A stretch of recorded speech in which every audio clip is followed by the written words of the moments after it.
Rencana Tiongkok membangun lintasan pendaratan pesawat di Kepulauan Spratly yang berlokasi di sebelah barat Filipina memicu panasnya konflik di Laut Cina Selatan. Pasalnya, Tiongkok telah mengklaim Kepulauan Spratly ini sebagai daerah kekuasaannya sejak zaman dahulu. Namun, Filipina merasa daerah tersebut masuk dalam zona ekonomi eksklusif mereka.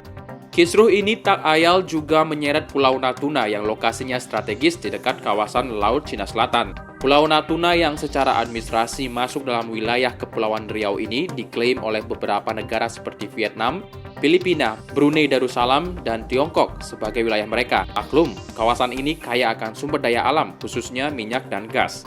Menanggapi hal ini, Menteri Luar Negeri Retno Marsudi menegaskan dirinya akan berada di depan dalam proses negosiasi jika ada negara yang mengklaim kepemilikan Pulau Natuna. Kalau kemudian ada negara lain yang merasa memiliki overlapping claim dengan Indonesia, raise your hand. Kita negosiasi di overlappingnya, ya kan, kita punya dengan Timor Leste, kita punya dengan Malaysia, dengan Singapura, dengan Vietnam dan sebagainya. Di wilayah itu yang angkat tangan dua, Vietnam sama Malaysia. Vietnam sama Malaysia. Ya kita berunding. Jadi itu dulu yang saya katakan. Publik mengatakan, wah, galak nih. Saya bilang enggak, saya enggak galak.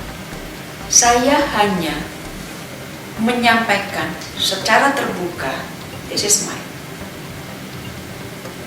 Gak bisa diutik, apapun gak bisa diutik. Jadi jelas. Retno juga menjelaskan meskipun berdasarkan garis pangkal terluar, Indonesia memiliki tumpang tindih landas kontinen dan zona ekonomi eksklusif atau ZEE dengan Malaysia dan Vietnam, tapi batas tersebut telah diselesaikan dan hanya batas ZEE yang masih dirundingkan. Sebelumnya saat konferensi tingkat tinggi atau KTT ASEAN di Kuala Lumpur tahun lalu, untuk pertama kalinya Menteri Luar Negeri Retno sudah menegaskan bahwa Pulau Natuna milik Indonesia dan tidak bisa diganggu-gugat. Secara resmi saya mengatakan, saya ingat waktu itu saya pertama kalinya bicara di Kuala Lumpur tahun lalu pada saat KTT, pada saat ribut-ribut perkara Natuna. Saya bilang Natuna adalah milik Indonesia. Titik. That's it.